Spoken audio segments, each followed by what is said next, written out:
Break के बाद एक बार फिर आपका स्वागत है। भारतीय जनता पार्टी के कौमी जनरल सेक्रेटरी और जम्मू कश्मीर इंचार्ज तरुण चुग ने जम्मू कश्मीर के साबिक वज़ीर आला महबूबा मुफ्ती पर बीजेपी पर ईस्ट इंडिया कंपनी होने का इल्जाम लगाने पर सख्त रद्द-ए-अमल जाहिर करते हुए कहा है कि भाई को भाई से लड़ाने का काम किसी ने किया।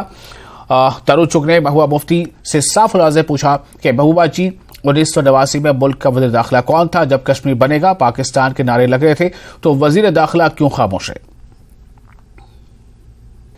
कहते थे कि जम्मू कश्मीर के लोग, खासकर कश्मीर वादी कश्मीर के लोग लड़ रहे हैं कुछ और हासिल करने के लिए, मगर मैं कहता हूं जो हमारे पास है, हमारा 370, हमारा आईन, हमारा झंडा, हमारे रेजिडरी पास, पहले इसको बचाओ।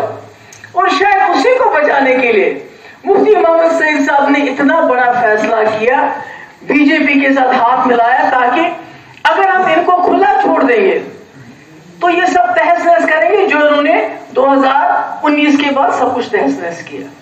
तो ये बात आपको लोगों को समझानी चाहिए, बतानी चाहिए कि हमने बचाया 370 को 2019 तक, हमने कुर्बानी दी, हमने अपनी क्रेडिबिलिटी दांव पे लगाई, हमने सब कुछ छोड़ दिया। नहीं तो वज़ीर आला तो मुफ्ती साहब कांग्रेस के साथ भी बन सकते थे। महबूबा जी से मैं पूछना चाहता हूं, जम्मू कश्मीर में भाई से लड़ाने का काम किसने किया?